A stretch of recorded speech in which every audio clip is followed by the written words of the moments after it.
Hello friends, today we are going to learn about the process of transportation in human beings. Transportation, better known as circulation, is the process of movement of substances across the cell membrane or from one part of the body to another. There are various organs involved in the process. Of transportation. Some of them are the human arteries, veins and capillaries. We are going to study about the function of these organs one by one. First is the human heart. Heart is a muscular organ which is as big as our fist. Because both oxygen and carbon dioxide have to be transported by the blood, the heart has different chambers to prevent the oxygen rich blood from mixing with blood containing carbon dioxide. Heart has 4 chambers, namely 2 auricles and 2 ventricles.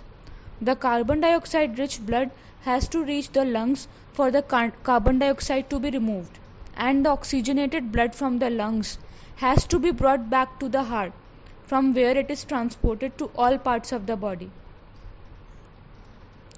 Flow of blood through the heart. It is a bit complicated process, but it is very important from exam point of view.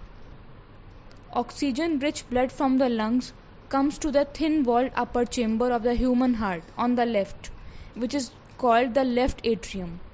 The left atrium relaxes. When it is collecting this blood, it then contracts, while the next chamber, which is the left ventricle, it relaxes, so that the blood is transferred to it. When the muscular left ventricle contracts, the blood is pumped out to the body.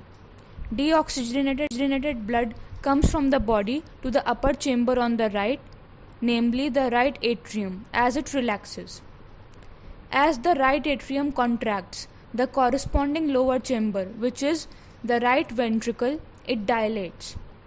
This transfers blood to the right ventricle, which pumps it to the lungs for oxygenation.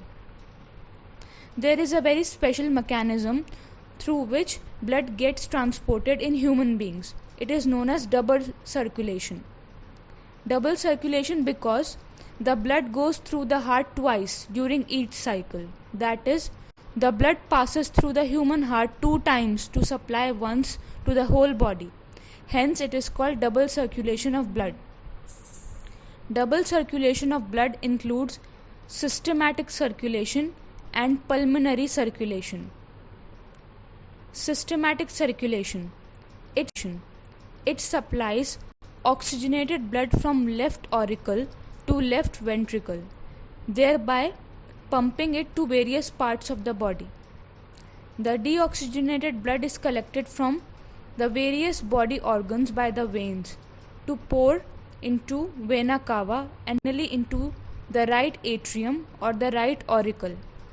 Right atrium then transfers the blood into the right ventricle. Now, pulmonary circulation. The deoxygenated blood is pumped by the right ventricle into the lungs for oxygenation.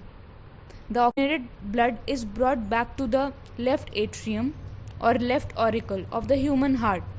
From left atrium, the oxygenated blood is pushed into the left ventricle.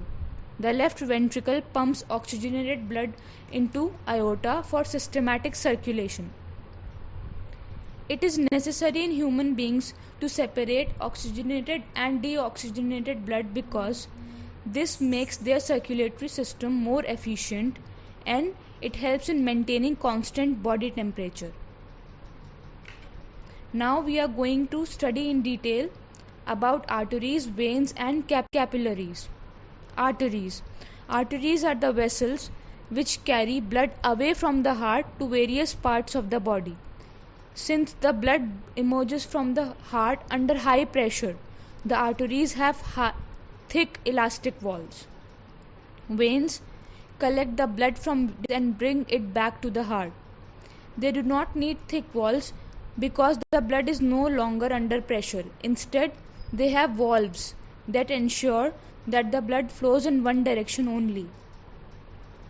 On reaching an organ or a tissue, the artery divides into smaller vessels. to bring the blood in contact with all the individual cells. The smallest vessels have walls, which are 1 cell thick and are called capillaries. Exchange of material between the blood and surrounding cells takes place across this thin wall. Now, what is the function of platelets? During an injury, the loss of blood from the system has to be minimized. In addition, leakage would lead to a loss of pressure, which would reduce the efficiency of the pumping system. To avoid this, the blood has platelet cells which circulate around the body and plug these leaks by helping to clot the blood at these points of injury. Now we are going to study about lymph. Lymph is also involved in the process of transportation. Through the pores, the walls of capillaries, some amount of plasma, proteins and blood escape into intercellular spaces in the tissues to form the tissue fluid.